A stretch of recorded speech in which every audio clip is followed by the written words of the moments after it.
I have been asked several times in comments on how to run a campaign.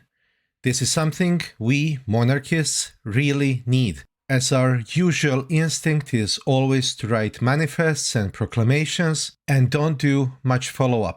What monarchist organizations need to do is to create communities of like-minded individuals with capacity to attract even more people. Maybe people who are not necessarily monarchists, but could see and understand benefits of monarchism. So in this video, we will talk about: do you know what you stand for? What message you should send? How to bring in more people? How to deal with authoritarian followers that often destroy organizations. So far, this will be the longest video on this channel, so I will put the timestamps on different topics for you, so you can skip to the parts of the video that you are interested in or rewind as you wish. I hope you like this video and share it with your friends. Goals are meaningless if you don't win.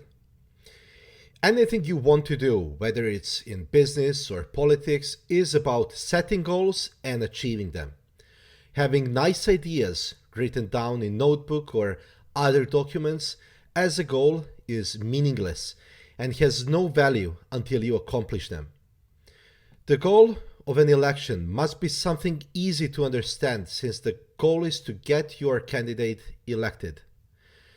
Getting the right goal is crucial. The best strategy in the world will only get you to the wrong place faster if you have a wrong goal.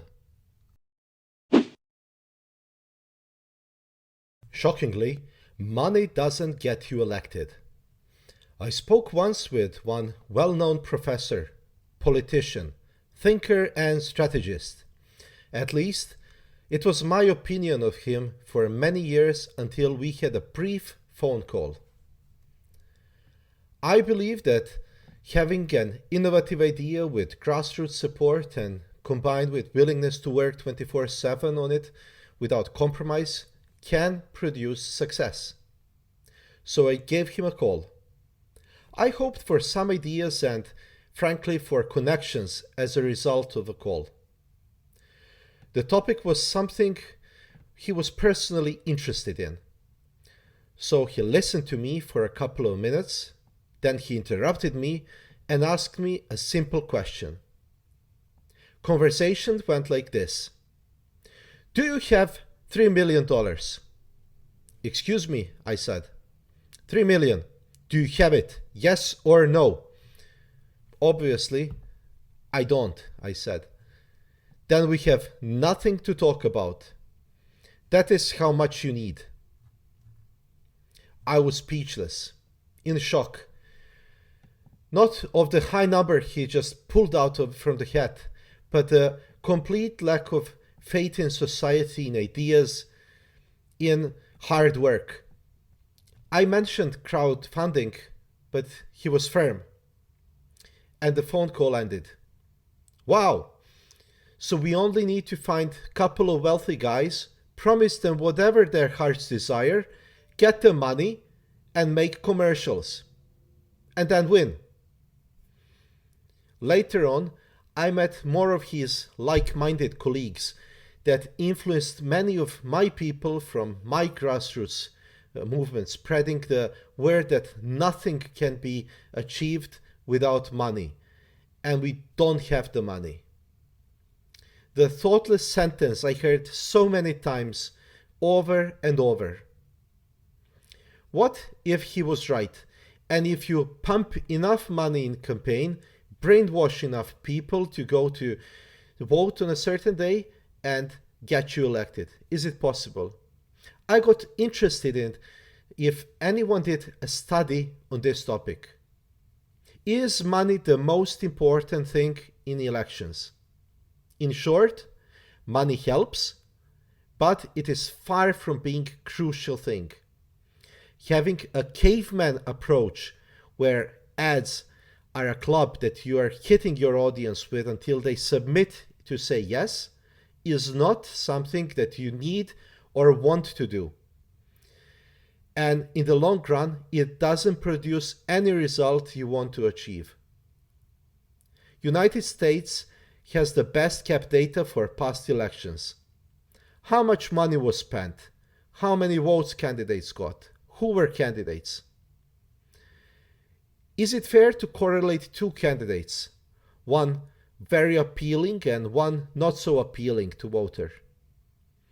The one appealing will raise more money and win. But was the money that got him elections? Or was it the appeal that got him both elected and money? It is very hard to say, but it can be determined if you observe the same candidate over the years and measure him against himself. Especially if you look at thousands of congressional races in the United States. Surprisingly, the winning candidates could have cut their spending in half and expect to lose only 1% of the vote. Wow! So what matters is not how much money you spend. It matters who you are, what you stand for, why you stand for it, and what will be the benefit for the wider society if society decides to vote for you.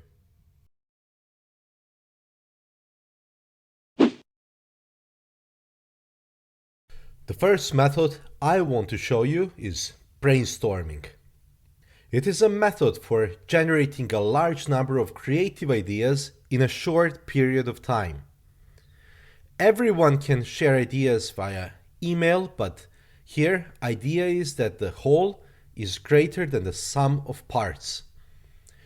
Brainstorming is a process full of energy, moves rapidly, and is synergetic, creating a large list of ideas which may eventually be boiled down or funneled down to a smaller list of priority items later in the project.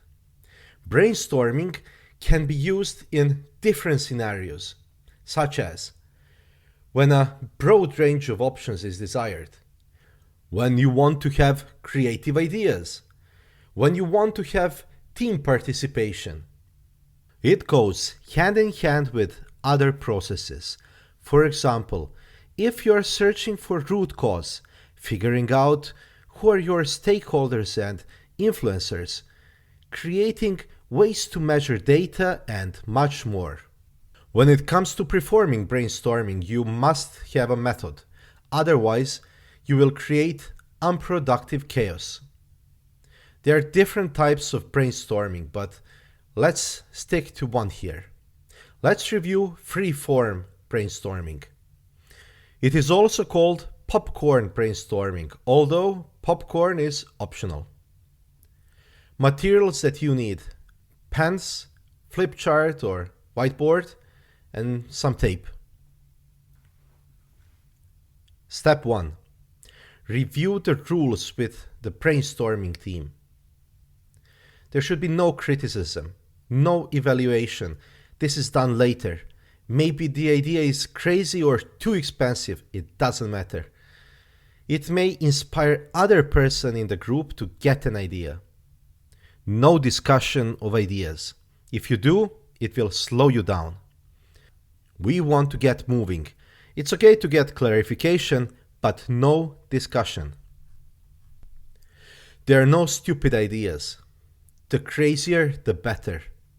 Even if someone thinks it's a joke, write it down. All ideas are recorded. Combining others' ideas and expanding on them is encouraged. Step 2. Review the topic. Make sure that everyone understands the subject of brainstorming. Why, how, and what should be the questions asked here. It is okay for participants to ask questions that will help them understand your question. For example, why are we not attracting young people? What do we need to do to attract undecided people? How can we increase number of donations? Why are we having almost no participation from supporters even though we have many observers? Step 3. Think. Allow a minute or two of silence for everyone to think about the question. Step 4. Solicit ideas. I know that many times people prefer to have their ideas written on post-it notes. Then they keep their anonymity and security from being laughed at. At brainstorming session, we want to have ideas being vocalized. This way, other participants may piggyback on others' ideas and expand on them. Step 5. Call out ideas. Invite people to call out their ideas. Quickly. Keep moving. One idea on the board after another. Record all ideas in words as close as possible to the ones used by contributor. Step 6. Go until stopped. Continue to generate and record ideas until several minutes of silence produce no more ideas. Step 7. Categorize and reduce. So now you want to categorize all these ideas into groups of similar ideas. This way you will reduce number of ideas that you need to study. Then you need to go through the list and remove the obvious things that you see that they will not work and just take them off the list. Step 8. Analyze. Finally, you will analyze the things left and decide what will be put forward, hopefully for implementation. And now some tips. If you notice that a team member is dominating interaction or being critical or takes too long, try limiting ideas to few words or catchphrases. It is okay to ask someone who was silent, "Hi, hello, would you have an idea?" But it is not okay to force participation or set people around a table and then make them speak in sequence. In case that people do not know each other that well or the group is not comfortable speaking up in front of each other, then have the team quietly write ideas on post-it notes. Once finished, the ideas are put on board and then organized into groupings. It is preferable to receive clarifying question on the topic. However, we do not want judging questions such as, "How can you think that that will work?" Follow these steps and it may help you formulate your next big idea.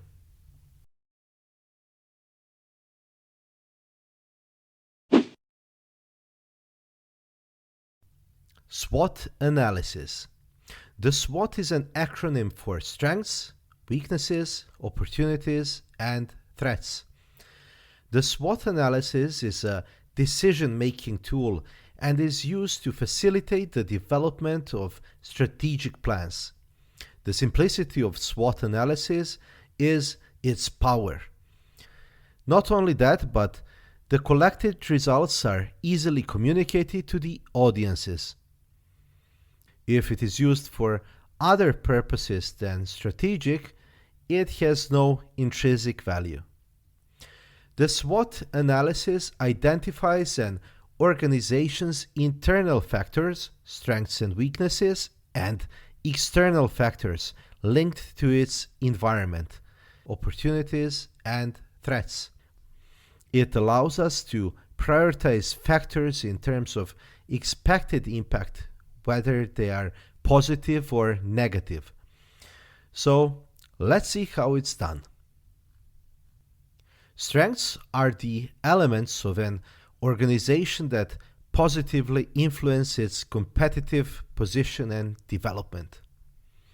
Weaknesses are also linked into internal functioning of an organization, but they generally have a negative impact on organization's development as well as positioning. Opportunities depend on those available in the external environment. They can be exploited to improve the progression and competitive position. Threats also originate from the external environment. Their identification is often the result of traditional strategic work. As long as you detect them in time, threats can be better anticipated and their impact reduced. Sometimes threats can become strengths. At the same time, opportunities may become weaknesses. If organization does not develop on its strengths, the future also depends on the decisions made by competitors. So now let's talk about 5 steps for success with the SWOT analysis. First step, identify strengths. What has the positive influence on the organization's performance and is linked to internal functioning? Maybe it's your brand image, good financial position, you have a good network maybe. Step 2, identify weaknesses. Identify elements that have a negative influence on the organization's performance and are linked to internal functioning. Maybe you have a weak capacity for innovation. Maybe you're lacking communication. Step 3, identify opportunities. What are external factors that could have a positive impact? Maybe competition or economic context, demographic. And step 4, identify threats. Here we want to analyze external factors of an organization that might have a negative influence. And finally, you need to establish a strategy. Once external and internal factors are identified, the decision-making phase can begin. This can be a long-term strategic planning. Either way, SWOT analysis will speed up your decision-making by taking into account the context in which the organization evolves. It is essential to support your findings with figures, data, and facts. Incorrect diagnosis leads to incorrect treatments.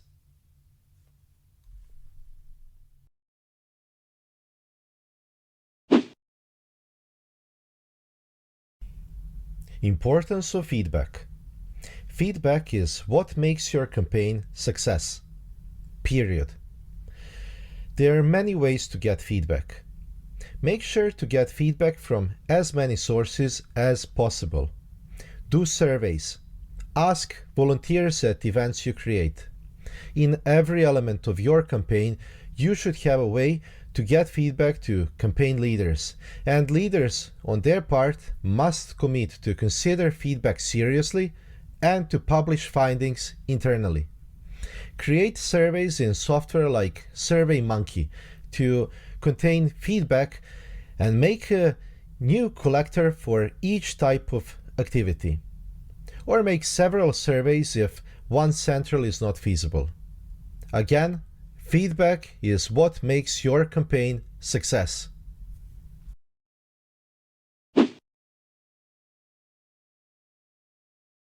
You can use analysis to understand how populations split by demographics, choices, values, desires, habits, favorite TV shows, and much more.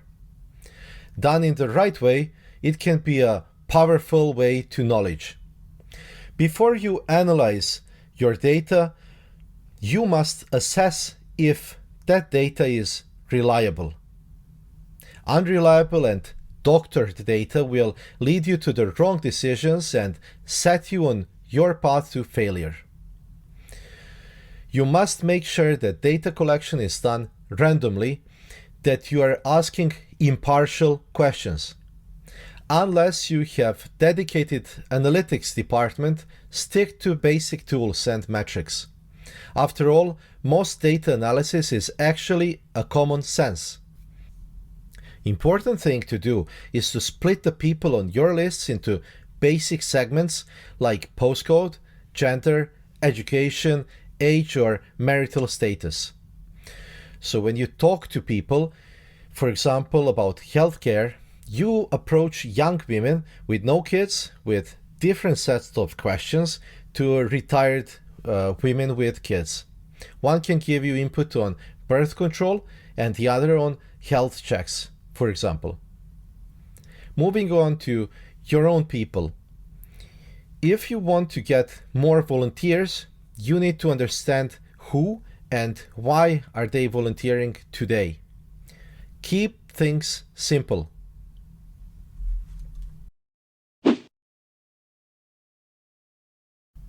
The goal of nonviolent action is to disrupt something and to provoke reaction from the government, institutions, or other actors. The disruption and subsequent reaction ideally creates publicity and media attention. It is different than regular demonstrations where you legally assemble, people listen to a bunch of leaders speaking, and then demonstrations don't usually produce disruption. Nonviolent action, as the name suggests, is not violent in any way, because violence takes away public support from your cause, and because it is not morally acceptable activity. Three things that characterize nonviolent action are courage, imagination, and humor. I would suggest to take some time and download Gene Sharp's book on nonviolent action, where he proposes hundreds of ideas what to do, when, and why. In general, they take creativity, planning, and good contact with media. And of course, courageous people. Start with brainstorming and see where it gets you. Be prepared for criticism, but the disruptive part is the one securing your media attention. So balance the trades-off wisely.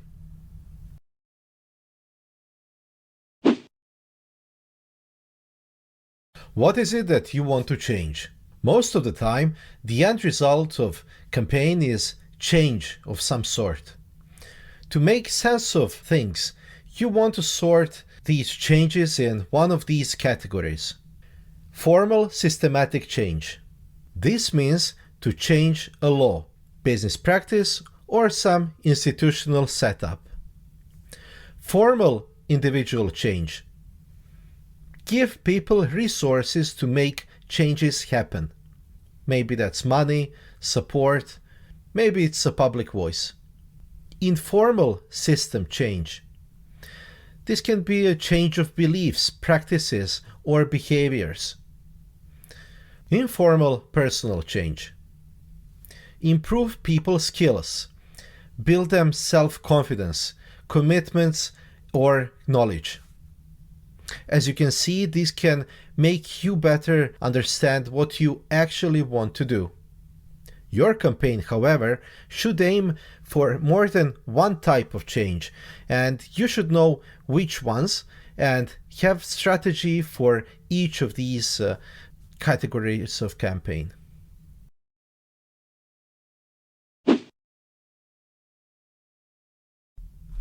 Triangulating the goal. One of the ways to figure out the right overall goal of your campaign is to use the approach of triangulation of problem. Just like the GPS, which is using a number of different satellites for triangulation, so can you use the multiple approach to figure out the goal. Step 1. Starting with BAG. BAG stands for the Big, Hairy, Audacious Goal. In business, this would be called a vision.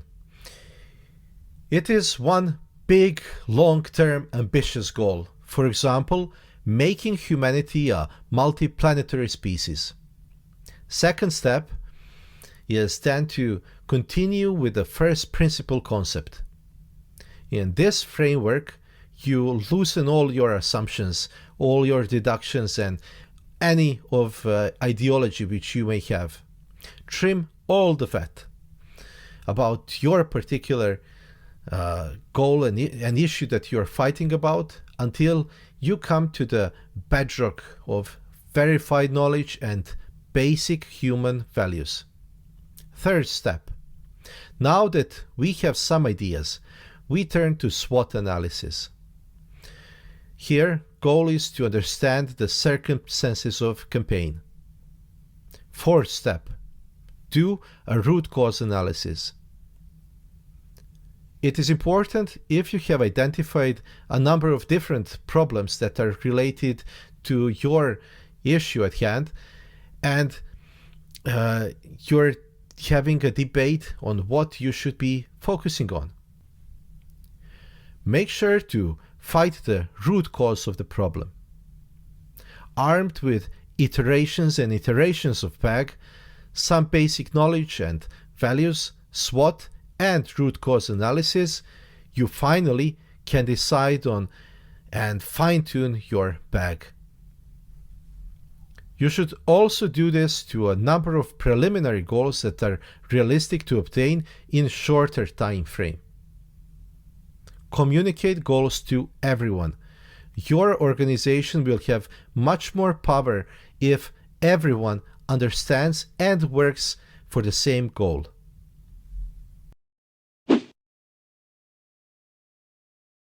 Whatever campaign you are running, it is important to know who will help you and who will make it harder for you to get to achieving your goals. This is why we want to make a power and stakeholder analysis.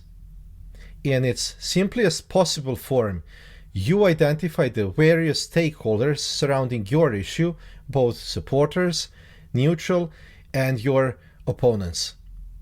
After you estimate how strong each stakeholder is, place them in a simple grid, such as this. Pay special attention to your strong opponents, the red color, and supporters, green color. It is critical to create close ties with your strongest allies that support the goal of your campaign and to develop effective strategies in relation to strongest opponents. A basic element is to understand flaws in your strongest opponent narrative and shine some light to these flaws. Another basic element is to persuade strongest but neutral stakeholders into supporting you. This is one of the best investments you can make, and it will cost you less than $100. Buy shoes, walk in your neighborhood, meet people, get them to know you and what you stand for.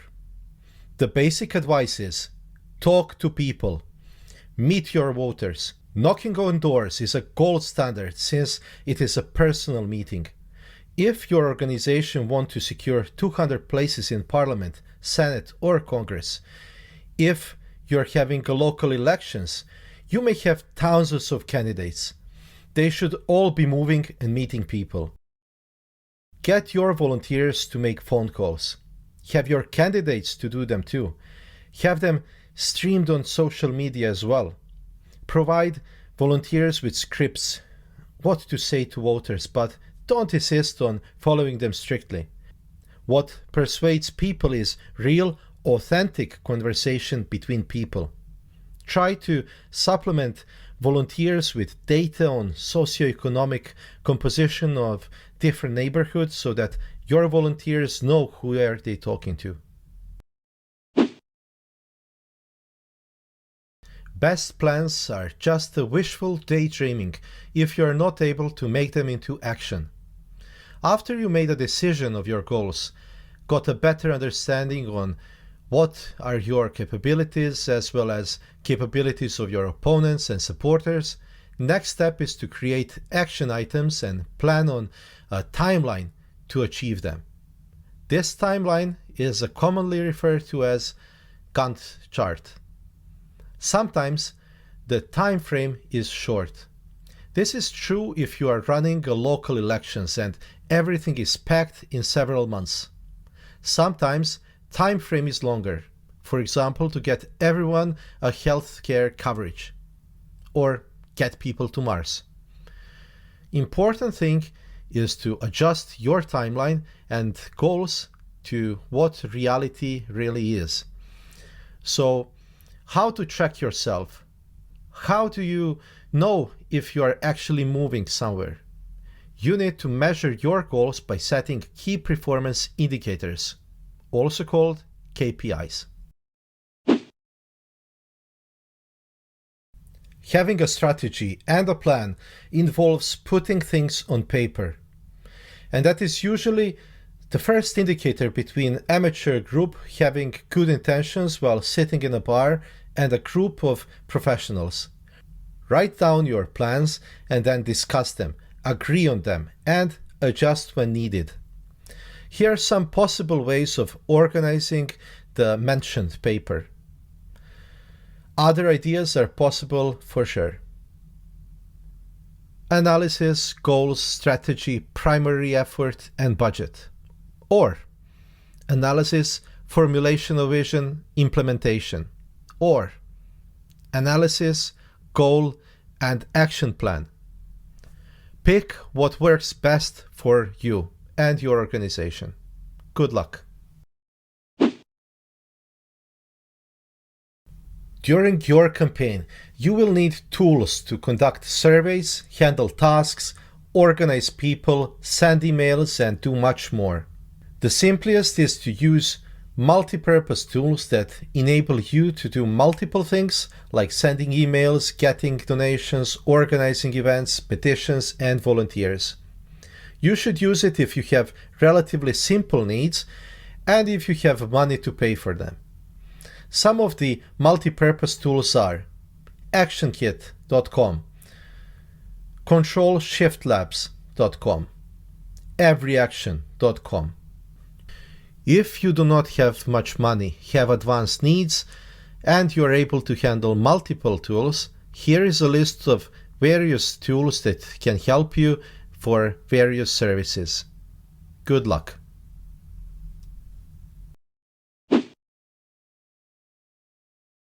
There are some things you must focus on first in order to achieve overall goal of campaign. First and most important thing to do is to grow your list of persons supporting your cause as fast as detailed as possible. Include names, emails, telephone numbers, address and zip or postal codes, education, occupation, birthday, and willingness to participate in different activities. Store your lists directly in Excel sheets or MailChimp or Salesforce services. How can you grow numbers of people supporting you fast? You should use as many channels as possible. On street, in meetings, offline advertisements, on different social media with Google and Facebook ads, through your homepage and SEO, and whatever other innovative way you can think of. But wait, not everyone that you sign in is going to contribute the same. This is why a sheer number of people that sign support paper does not mean much if none of them is going to help you get to your goal. You should be aware that many will be just passive observers. Some will want to donate, some to share on social media, and that's it. The idea is to find supportive people and make them do as much as possible of the things that they want to do and have contribution to your overall campaign. If we break the engagement of your supporters from top to bottom, it would be leader, owner, contributor, endorser, follower, and observer. Try making your strategy to move people up each step of the engagement. Good luck.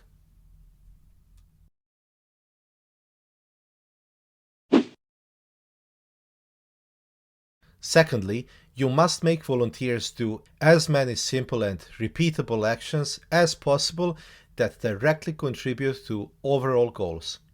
For example, you can instruct them to communicate with people in order to persuade them, and make a KPI that tracks actual conversations between volunteers and voters. Other ideas for volunteer activities are administrative tasks and logistics, organizing events, participating in marches or other street activities such as signing petitions, being active on social media, blogging, helping with forming strategies, doing research, helping organize and promote donation events, monitor behaviors such as racism, democracy levels, and others. Your volunteers should be used in a wide range of nonviolent activities that will put pressure on certain products, services, corporations, or government.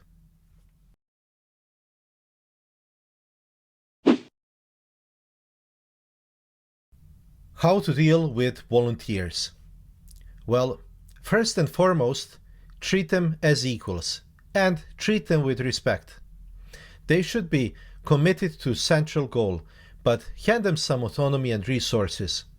Your job is to pick volunteers based on their ability to do actual work. Ask yourself, how much are they willing to be accountable? Are they able to make informed decisions, and what are their social skills? Save them from other volunteers that are destructive or are simply not delivering.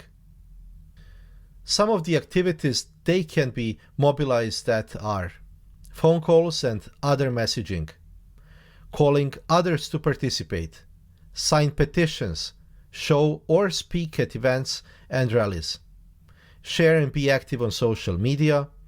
They can create content, and they can also give donations. Don't forget, treat them with respect.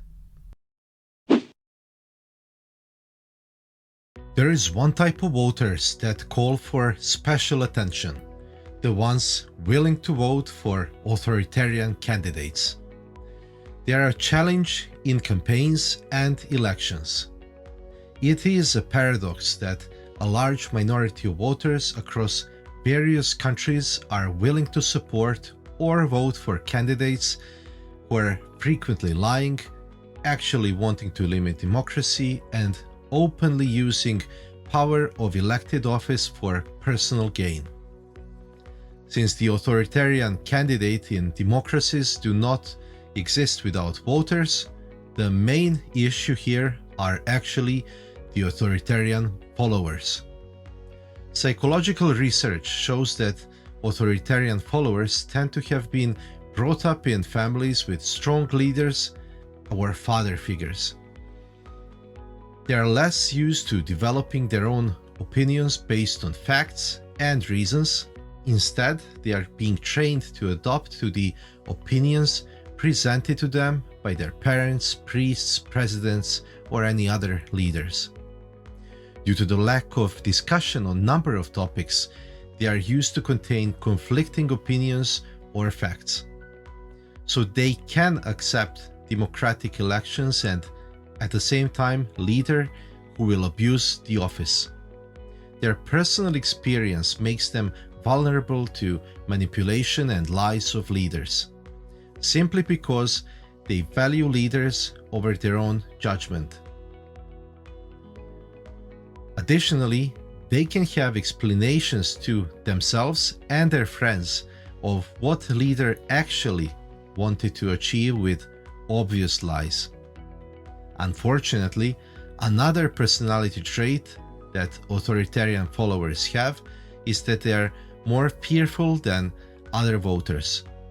After all, strong persons in their lives were telling them that the world is a dangerous place. At the same time, they are more convinced that their way of life is the one that is correct, partially because due to the limited experiences they have. Finally, they tend to be less educated than general population and very harsh on any issue the authoritarian leader chooses, whether it is another religion, immigration, homosexuals, and many others. They are hard to persuade.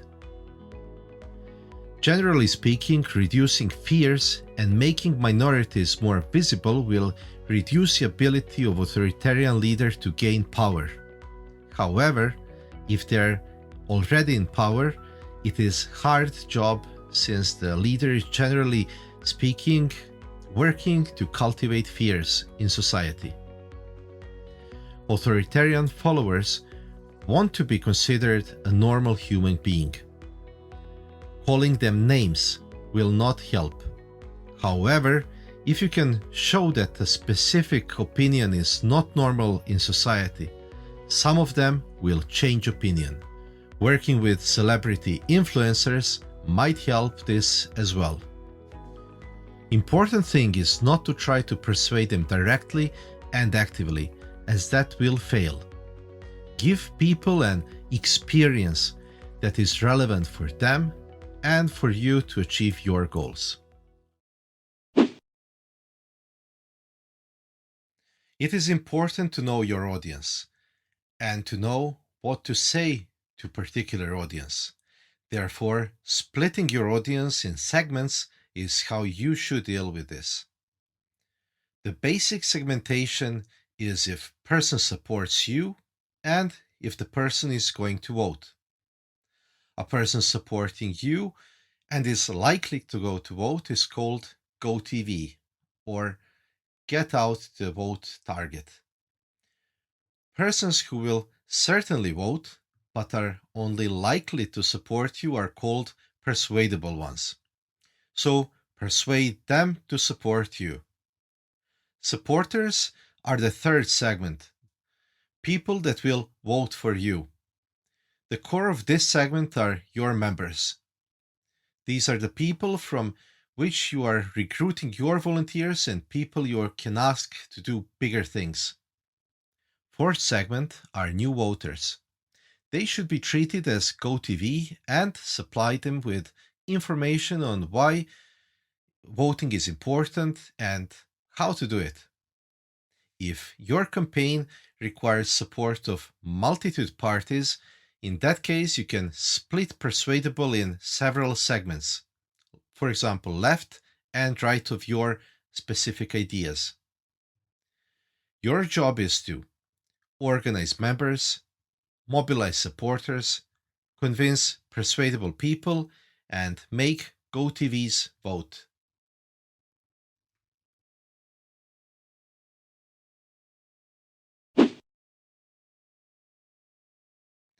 If you want to get from no to yes, you must have a maybe in between. So to persuade, you first need to learn about the people you're trying to persuade, their values, jobs, religion, habits, and more.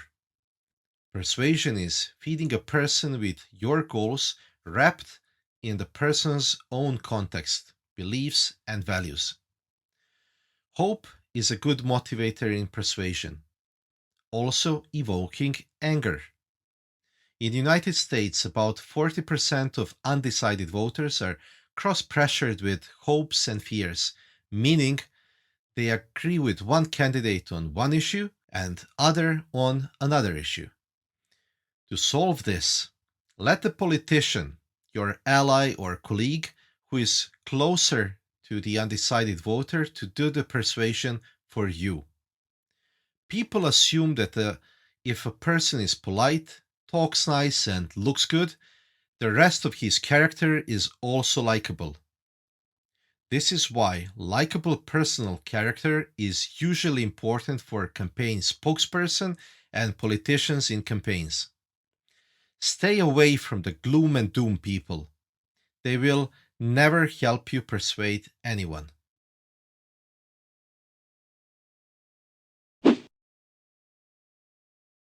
We all know that no one can influence our opinion.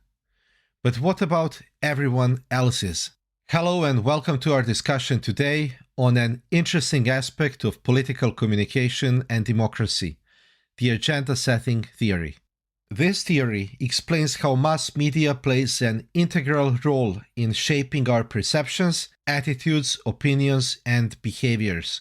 It shows us what we vote and support, and how we think about it is greatly influenced by policymakers. It is not just about what issues are covered, but also the order by which they are selected and introduced to us. But how does this influence manifest in a democratic society when it comes to voting and the real lives we live in? That's what we are going to explore today. So let's first talk about transitivity. Numbers on a number line obey the principle of transitivity. If A is greater than B and B is greater than C, then we know that A is also greater than C. While this intuitive property holds true for numbers, it does not hold true for everything. And let's look at voting in democracies. And this is where voter preferences come into play. Imagine that in a democratic society, citizens are voting what policies to make into law. We have 3 voters, because out of 3 we can create a majority. Voter 1 likes policy A, then in the middle he has a policy B, and on the third place he has policy C. Voter 2 has a policy B on the first place, policy C on the second place, and policy A at the last place. And finally we have voter number 3. This voter prefers policy C as first and primary, then policy A, and then policy B. If there was a vote between policy A and B, then policy A would win. If there was a vote between policy B and C, then B would win. So if we look at all the voters, we see that policy A is preferred over policy B, and policy B is preferred over policy C.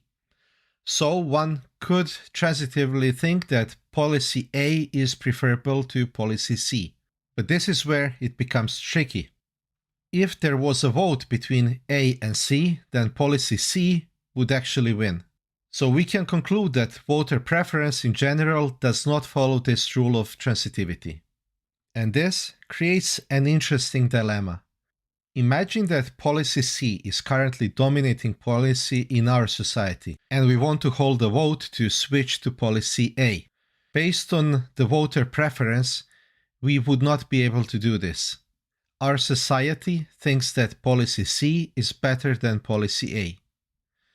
But what if you would first vote to switch to policy B, and then we vote to switch to policy A? Our society would first switch from policy C to policy B, and then switch from policy B to policy A. And that is the key problem of our democracy. Manipulation of agenda, the choice and order of policies we vote on, can completely change what policy we end up with. With one agenda, we end up with policy C, and with another agenda, we switch to policy A. With help of some simple math, we can explore implications of this even further. To do this, we need to be able to represent policies numerically. Policies like budget, regulatory policies, foreign policies, criminal law, and others consist of multiple components. In budget, for example, you might spend amount X on program 1 and Y on program 2. In some other policies, you might be leaning towards left or right on the X and Y axis, and so on. Policy then is represented by a single point in that space.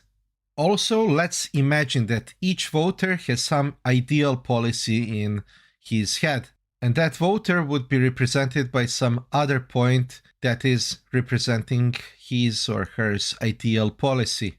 This helps us to represent voter preferences. Now let's assume that voters will always prefer a policy that is geometrically closest to them, rather than a policy that is further away. Given the option of 2 policies which to vote for, voter can measure distance between themselves and each policy and choose the one that is shorter distance, since that is the closest to voters' true ideal policy.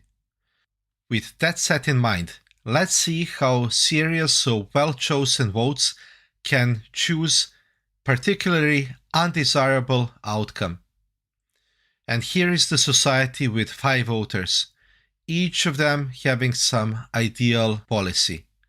Let's represent the current policy of the society in blue color. And this current policy seems to be pretty good fit for everyone, and good compromise between all of the parties. Now, imagine that we want this as an alternative policy, colored in red color. It is very far away from the voters, and it seems there is no chance that voters would ever choose red policy over the blue policy. However, we, with the knowledge of agenda setting, can find a way. The goal here is to propose one alternative after another that majority of citizens, 3/2, will vote for. And somehow we want to convince voters to choose policy that is much worse. With 5 voters, the key idea will be like this. Each time we propose a policy, we make it slightly better for 3 of them, a majority, but much worse for the other 2. How would we choose that policy? Remember that voter will vote for new policy if it is geometrically closer to them.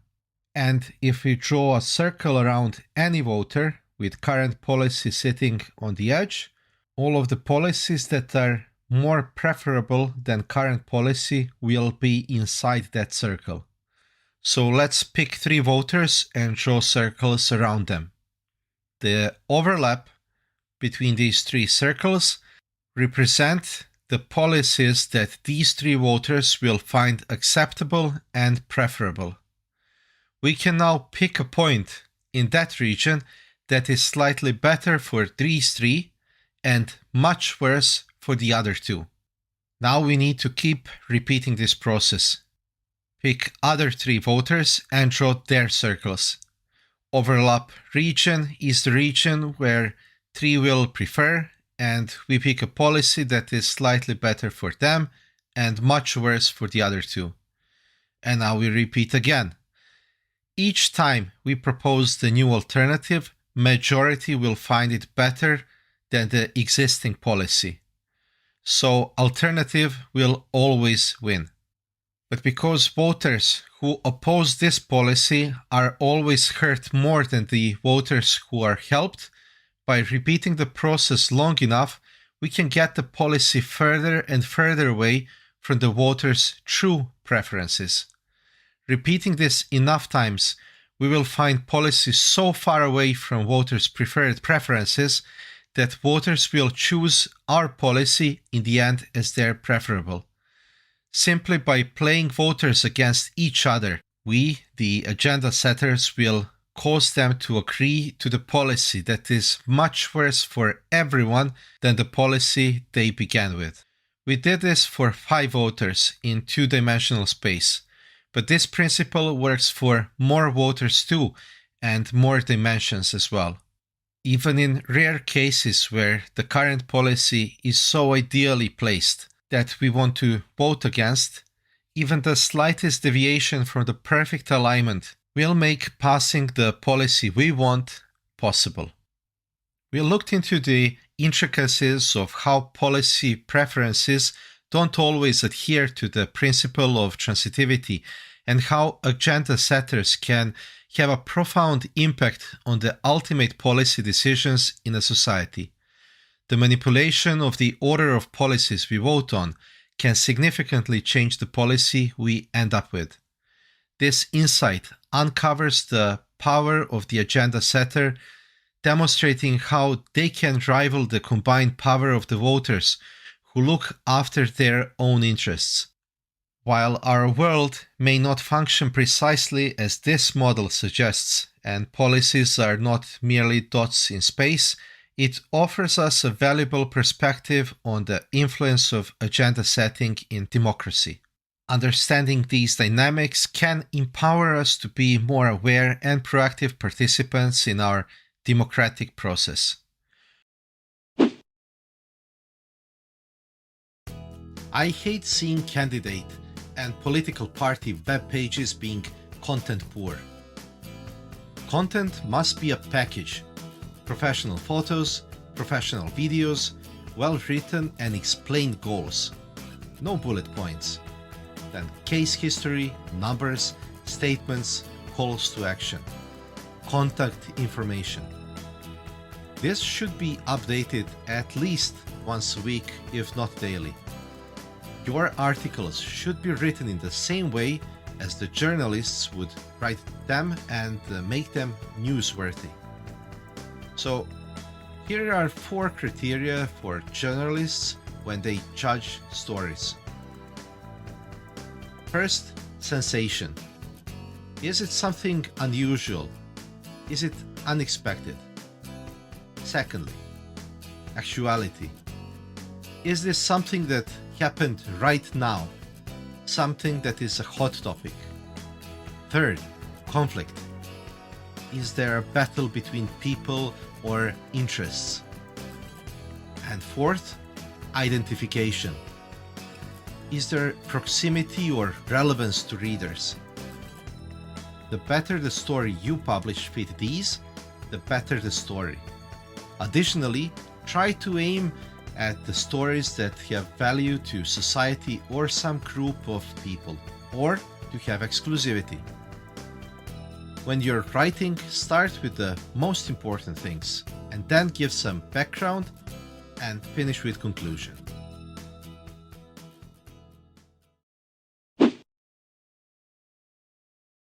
Not all donations are good.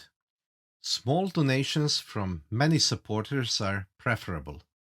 Large donors tend to have asks for their patronage, and in the long run, it may kill some of your original intentions. There are types of software with features for donations. If people donate to you, you have to make it transparent how and when you plan to spend money. What success will look like thanks to their donation, and how will you report back when activity is done? Start small and make it bigger each time, building on your past successes and new gained experience.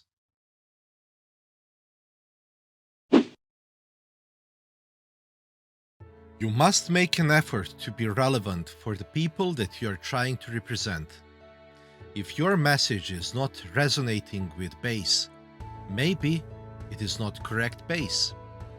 If your candidate does not resonate with base, maybe you should try either changing the leadership or adjust your base. Be relevant to the voters. Confirmation bias is something that can break your organization. You see what you want to see and what you expect. And then from that point on, you will start losing contact with your audience. Do constant experimenting, testing, polling, and getting new unbiased inputs to free yourself from your own assumptions.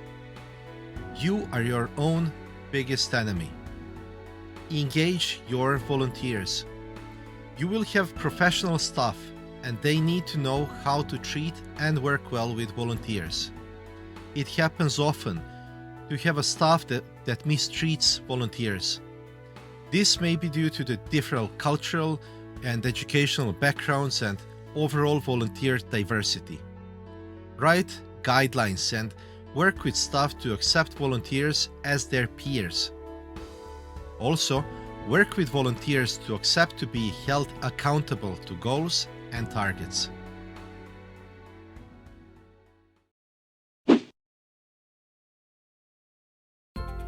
Candidates and spokespersons in organization face many difficulties.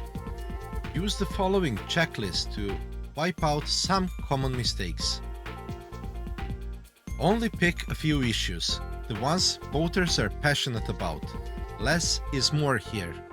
Trying to change the whole world at once will be impossible to communicate to voters in many different ways, and your passion will only confuse them and drive them away from you. Number 2, solve problems. Don't bring new problems to voters. Okay, you are the underdog. You don't have as much TV time as the main guy. If you think that complaining about your problems to get in power will resonate well with single mother with 2 kids and rising bills to pay, you are very wrong. She will see you as someone who is not a problem solver and who is dumping problems at her doorstep. Number 3, Use simple campaign taglines that explain what you want. Number 4.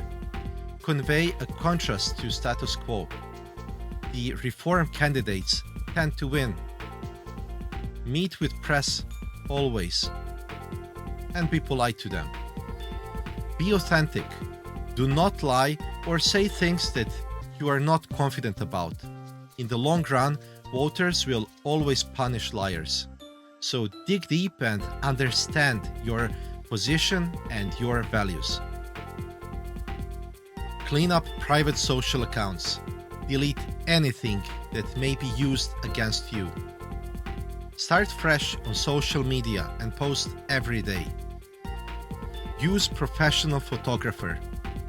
Your friend with DSLR is not a professional photographer, even though he may look like one. Fundraise small donations.